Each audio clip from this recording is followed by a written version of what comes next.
Welcome to the Businesstalk podcast. I am your host Deepak from India. Today we have the privilege of welcoming Professor Michael Nagler as our distinguished guest on the podcast. Dr. Michael Nagler is Professor Emeritus of Classics and Comparative Literature at the University of California, Berkeley, and a pioneer in the academic study of peacebuilding. He helped launch one of the United States' earliest peace and conflict studies programs, and in 1981 co-founded the Meta Center for Nonviolence, an organization that remains the home base for his lifelong work on nonviolence and spiritual discovery. Recognized internationally for advancing Gandhian ideals, Dr. Nagler received the Jamnalal Bajaj International Award in 2007 for promoting Gandhian values outside India. He also brings nonviolence into public conversation and co-host of Nonviolence Radio, the long-running radio show and podcast devoted to practical lived nonviolence. A prolific writer and teacher, he has published widely and authored influential books, including The Search for a Nonviolent Future, The Nonviolence Handbook, and The Third Harmony. In 2020, he directed and produced the award-winning documentary The Third Harmony, extending his scholarship into film. Today, he continues as a sought-after speaker, mentor, and practitioner, actively supporting peace efforts through the Meta Center for Nonviolence. In today's episode, Professor Michael Nagler discusses key insights from his acclaimed book, The Search for a Nonviolent Future. Let's not keep you waiting. Please join me in welcoming Professor Michael Nagler to the conversation, and don't forget to watch his beautiful documentary, The Third Harmony, after this episode. Professor Michael, thank you for joining us. It's a real honor to have you on Business Talk today. I'm sure the honor is mine, Deepak. Thank you very much. Very good to meet you indeed. Thank you. Professor, in the book, violence is described as a self-reinforcing, almost like a culture or habit that spreads. Where do you see the most invisible forms of violence operating today? At work, in families, in institutions, and how do we interrupt them before they escalate? Well, the most oppressive forms of violence today actually, they'd be a little bit hard to choose. There are so many. We have everything from international conflict to what we call in the state domestic violence among families. And I've thought for many years, and I still have the very strong opinion, belief that the main driver of violence among us today is the mass media. They are constantly portraying an image of ourselves as separate, as competitive. It's bad science and it's bad social practice, and it permeates and self-propagates. But I do think, and this is perhaps more than you were expecting me to answer, Deepak, but I do think that we are actually at the end of an era. It's a very, very critical stage. And the most powerful thing that we can do these days is to elevate the awareness of nonviolence so that the public knows that they have a choice.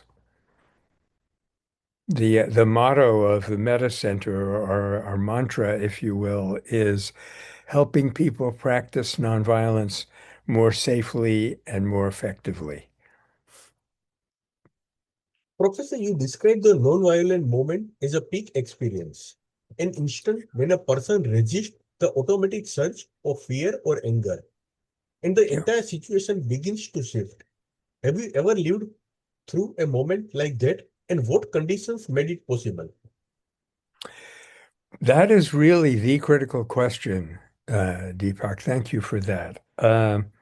Because I believe that in the United States and elsewhere, we are coming towards, we are approaching a nonviolent moment. The forces of violence are well entrenched, and it's a well-oiled machine. It's doing a lot of harm, and popular resistance is rising. And one of the things that I've noticed that in my long career, I've not noticed before. And this gives me a lot of courage and hope. And that is not only do people turn out on the street and protest and go back, but they're starting to ask the question, what's next? They're starting to recognize that protest is just like a knee-jerk reaction. The forces of repression wait it out, and we get nowhere. Well, there are ways that you can build upon protests, but if unless you build upon them, they don't really accomplish much. And I'm starting to see people scratching their heads and saying, "Where do we go from here? What shall we do now?" And that I think is a very good sign. Professor, the book is blunt that non-violence is not passive resistance, and that is confusion damages real peace work. What's Yeah. concrete example where not fighting is actually still violent or harmful, and what would active non-violence look like instead? That again is a absolutely key question. It is probably the biggest misconception that people have about nonviolence, that it's just being nice and stepping back and not defending yourself, not defending other people. But Gandhiji, from 1893 onward to the end of his career, insisted that this is not only wrong, this is exactly wrong. It is precisely the reverse of reality.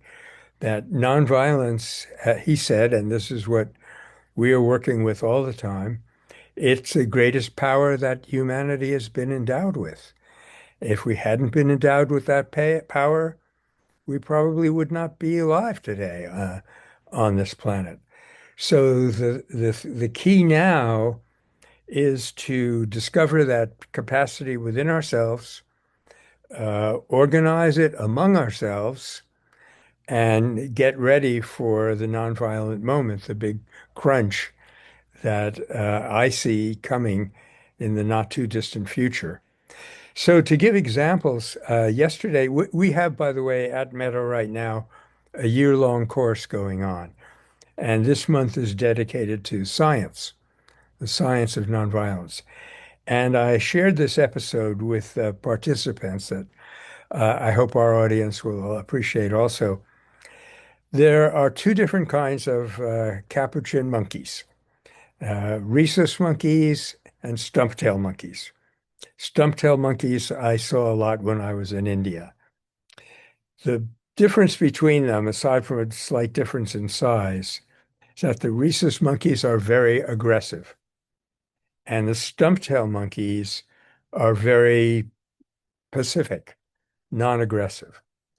So this really great researcher in primate behavior, Franz de Waal, who was working in the United States, he tried an audacious experiment. He took a bunch of these peace-loving stump-tails and put them in the colony with the rhesus and then observed, see what would happen. And the question on their mind was, would the Pacific habits and attitudes of the stump-tails withstand the aggression of these nasty little creatures, the rhesus monkeys? The experimenters, the scientists were astounded at what happened.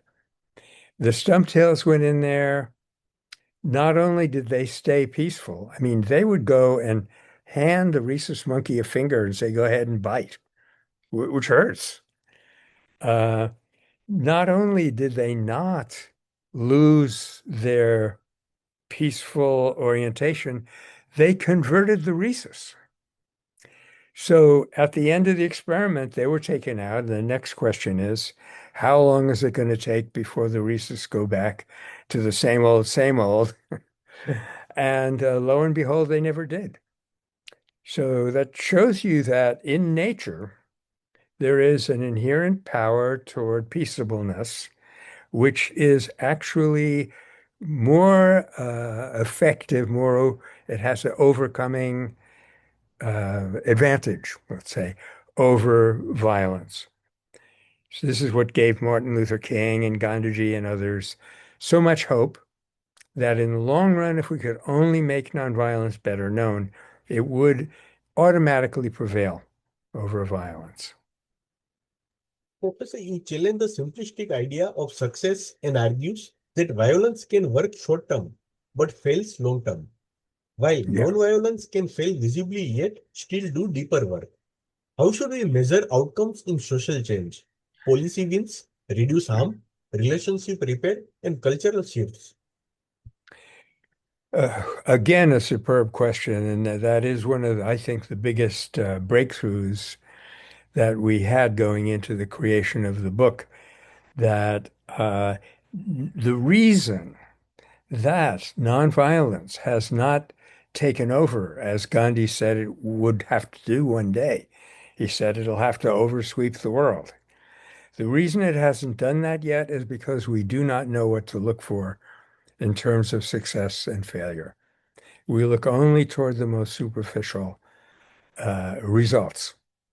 But the items that you mentioned, in fact, relationship repair and social harmony, those are more important than the concrete results of a given action. And they often take place even if the given action fails. I'll give you a classic example here. One of the other breakthroughs that's happened in the last 20 years is political scientists have begun to take nonviolence seriously as a subject.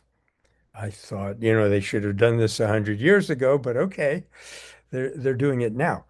And we have a classic text by Erica Chenoweth at Harvard and Maria Stephan, and that text is called Why Civil Resistance Works. And they showed that if you put side by side nonviolent insurrections and violent insurrections, they have the same goal, right? Regime change. We want to get this autocrat out of power. If they go about it nonviolently, they're twice as successful.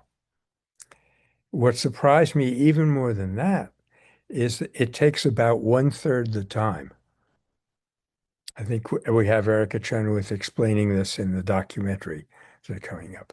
And not only that, but even if they fail, even if this hated autocrat is still in power, the society will make its way toward a democratic situation, even if the nonviolence has quote unquote failed. So it shows you that there are deeper forces working under the surface. If I could give you one more example, there was a famous nonviolent episode in 1968 in Czechoslovakia. It was called Prague Spring.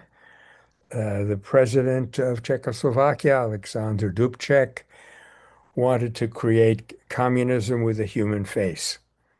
And Moscow said, "Niet, there's not going to be no human faces around here. We want a system." Um, so for 8 months, the Soviet High Command sent in armies from three directions. And they said, this will take about 4 days to subdue Czechoslovakia, a very small country. Well, it took 8 months. And in the end, if you go and look at the surface, it looked as if the nonviolent episode called Prague Spring looked as if it failed because Dubček was forced to cave in. They brought him to Moscow. They gave him a hard time, sent him back there. Okay, communism can stay as it was before. However, so here we have an apparent failure, right? However, when the Iron Curtain fell and Soviet communism began to break up, Czechoslovakia was the first country to exit from the communist fold, and did so very successfully with a notoriously democratic regime. And a peace scholar, the late Petra Kelly, who was one of the early peace scholars in Germany. She was a founder of the German Green Party. She said that successful results in Czechoslovakia was due to the apparently failed uprising 20 years before. So once again, we see that nonviolence always releases forces into the social field, which will be progressive and helpful, whether it seems to work, quote unquote, or not. Violence does the exact opposite. It may seem like look, to take a huge example, look at World War II. We, quote, stopped Hitler, unquote, but we didn't stop authoritarianism. It's coming right back. So that's because we used the wrong means. As Gandhi said, the means have the ends embedded in them. That's not his exact words. He was much more elegant. But the means that you use determine the real outcome, and with sometimes this is opposed to the apparent outcome. Well, that was a really long answer, Deepak. I hope that was all right. Professor, the book argues that the most powerful non-violence is constructive, building alternatives, like Mahatma Gandhiji's spinning charkha example. If you Yeah, were designing a modern constructive program for your city or country, what's the one sun project everyone could do daily? I have been asking myself that question for many years, and I think Charkha was ideal because it was a physical thing. You did it with your hands, could be done by everybody, and it was basically non-confrontational. The British couldn't come into your house and say, stop spinning. Salt was a different matter. That was against the law. That was confrontational. But yeah, what would be the equivalent constructive program for America or other industrialized countries today, including India? I have come to think that we're not going to get as perfect as Charkha, but at least we can get part of the way. And I think the best approach would be through education. If people could be educated to know who they really are, what capacities lie within them, I think we could disestablish authoritarianism with almost without a fight. Because ideally, if you do your constructive program right, you are then in a very powerful position, and it doesn't take much struggle and much agony to take the next step.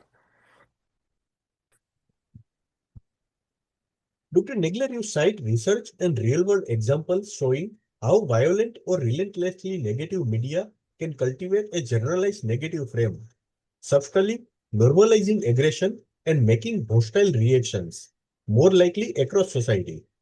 What would a realistic media hygiene practice look like for individuals and for institutions like schools, newsroom, and platforms? Yes. Wow. Well, first of all, ideally, we would like the transition to be accomplished through what we call persuasion rather than coercion.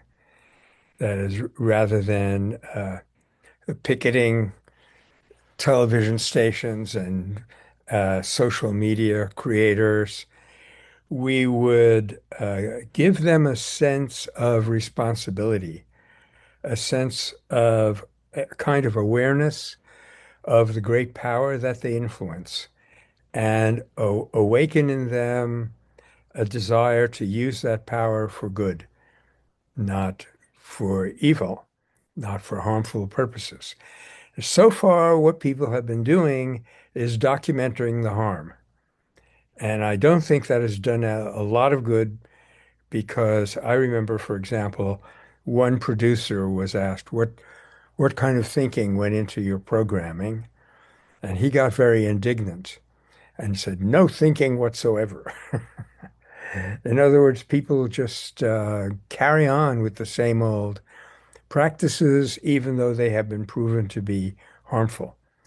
But there is in every human being an innate desire to serve, to be of benefit to others. An example that I always like to think of took place during the tsunami. It was, I think, 2002. The the south east coast of India and Sri Lanka were hit very hard. And there was an American Marine, a sergeant, who was detailed to hand out blankets and meals ready to eat, you know. And he did that all day long. It was kind of an exhausting day. And someone asked him at the end of the day, you know, this is absolutely not what you have been trained for. How do you feel about what you did today?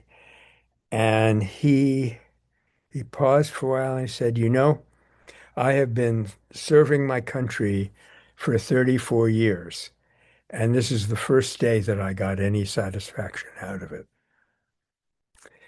So clearly, what we need to do is reverse that proportion.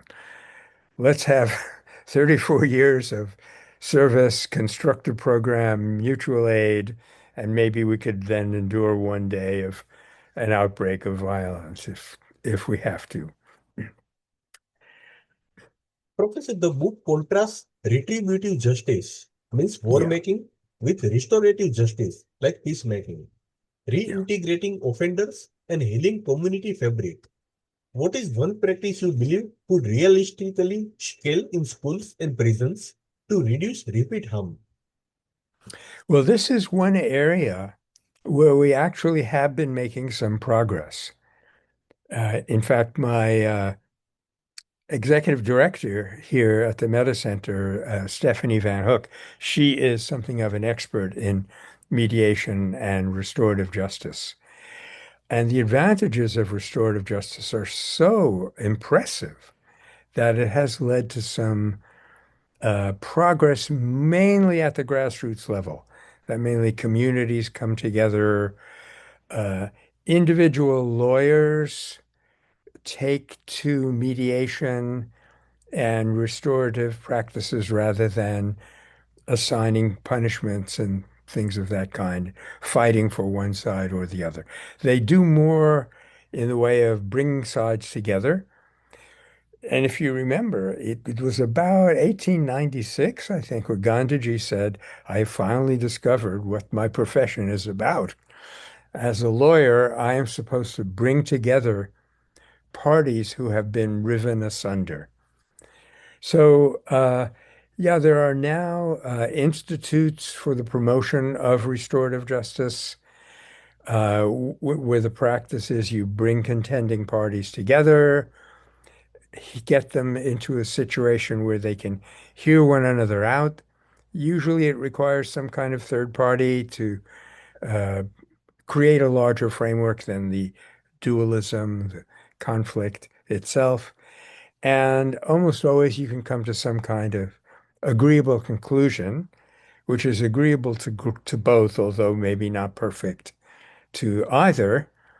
And that saves a tremendous amount of money and disharmony to do things that way. So, like right here in my town, California, in Petaluma, there's an office for restorative practice. And yeah, we're happy about that in the nonviolence field. It is it's a practice that's growing. And what we now have to do, this is where I think our work comes in here at Meta. We have to explain to people why it's working. If they could understand that this is inherent in human nature and therefore has a great advantage once it's mobilized, I think that would take off much more quickly. And we could gradually see a contraction of retributive practices. Dr. Michael, you discuss civilian-based defense alongside Yes. unarmed protective accompaniment. Yeah. Peace teams that protect people and deter violence through trained, disciplined, non-violent presence rather than weapons. What do you think is the strongest argument for unarmed peacekeeping, and what is the strongest argument against it that must be addressed honestly? Yes, the strongest argument for it is that it's working and it's working beautifully. I think in the last, to quote one statistic, in the last 25 years, that unarmed civilian peacekeeping organizations have developed and fanned out and done their work in Sri Lanka, in sub-Saharan Africa, in Serbia, many parts of the world. In all these 25 years, there's been one fatality, and 13 other people have been injured, which is a pity, of course, but compare that to what happens in a military conflict in the course of a couple of hours. So the human cost in unarmed peacekeeping is vastly reduced. The results in terms of reconciliation and community building are much more impressive.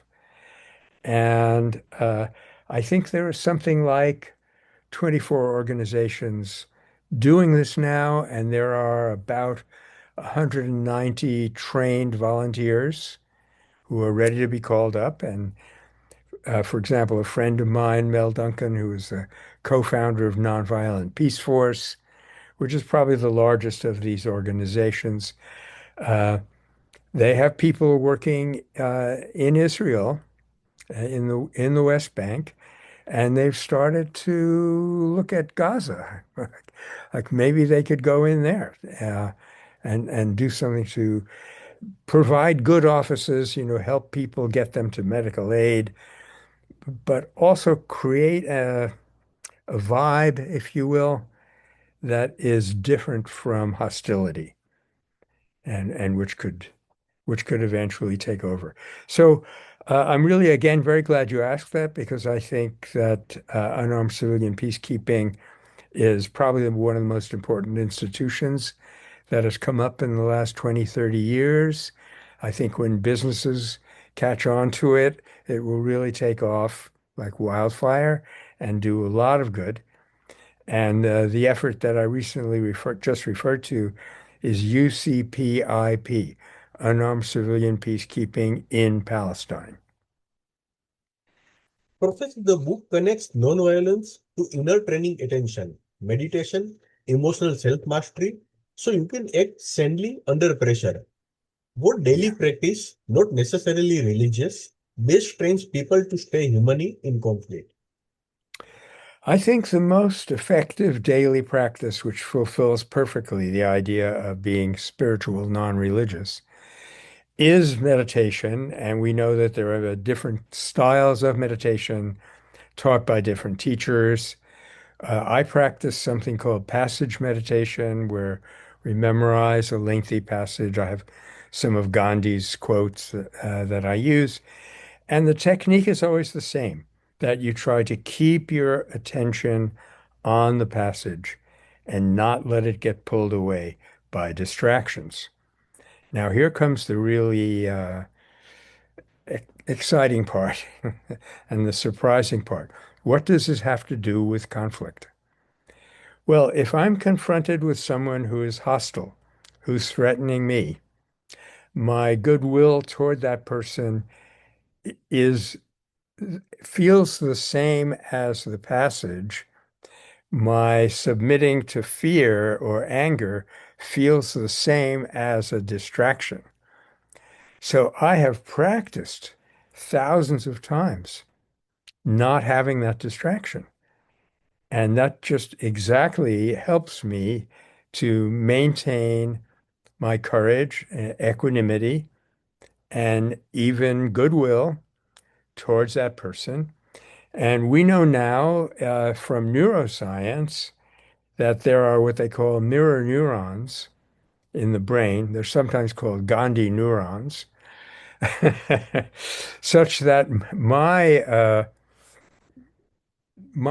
non-hostile, my benevolent attitude will actually be represented in the person's brain. So it's a very concrete thing. It's not just, you hope it might work and ethically and so forth. So the most recent interview that we've done here at the Meta Center is with Dr. Marco Iacoboni from University of California, LA, who is an expert on mirror neurons. And he's been at this work for 25 years. Professor Michael, before we wrap up, I would like to end with one last question. In the Very well. later chapters, compassion isn't framed as softness. It's framed as realism about what holds human life together. Where do you draw the line between compassion and enabling harm? And how do you practice hate the harm, not the person, in high-stakes situations? Yes, well, this is where nonviolence really is tested in high stress situations and where we often have to make a careful distinction between our compassion, which we maintain even in the face of threats, and the need to be firm and protective. Gandhiji actually quoted the example, which I adduce with some hesitation because people often take it and run with it and use it in the wrong way. But he said, it's a hypothetical example, that he called the madman with the sword. Suppose a madman is going through the streets of the village, creating havoc. There's no time to talk him out of it. That opportunity has already passed. And we have on our website a model called the escalation curve, which shows you that the further advanced the hostility has gone, the fewer options you have. Until finally, your only option may be to use abusive force to stop that person from harming others and in the process harming himself. Can this be done nonviolently? Well, it is a challenge. But if you can do this without hatred, if you can do this without feeling that you're the good guy, so you shouldn't be hurt, and most importantly, if you can do this without feeling that, okay, now we have to be prepared. We need every pilot and every commercial airliner has to have a gun in the cockpit. But rather to say to ourselves, how did we reach this point? How did society deteriorate to the point where the only way we had to stop harm and stop violence was by using abusive force? If we do all those things, and I admit that humanly it's very difficult. I've never been in that situation. Inshallah, I never will be. Gandhiji never was. It's very, very rare. It's an interesting theoretical situation, but it is rarely a real one. But anyway, it's important for people to know that you can prevent harm through nonviolence. And the sooner you act, the less harmful your actions will have to be.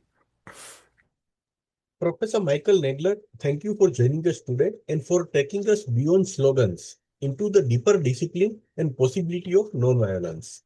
Your work reminds us that peace isn't merely the absence of conflict, but the presence of courage, clarity, and a commitment to restore human dignity, starting with how we think, speak, and act.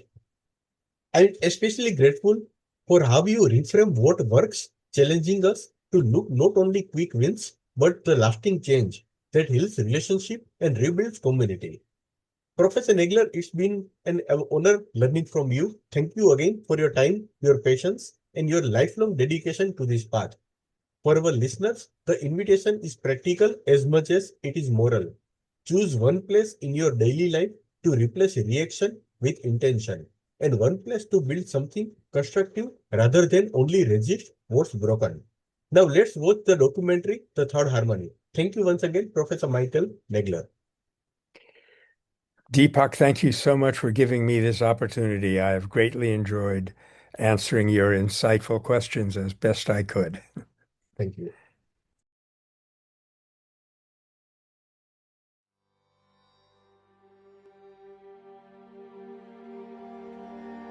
It seems like every one of us has this big library of humanity and nonviolence inside him.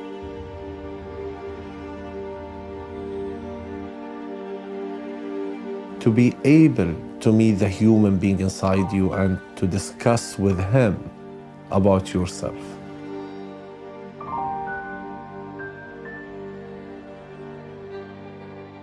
One thing we have in common as individuals, as human beings, is the power to show love. The basis of nonviolence is love. Governments have spent billions and billions of dollars getting violent science right in the past 400 years. And I think that it's time that we invest some time and energy into alternatives.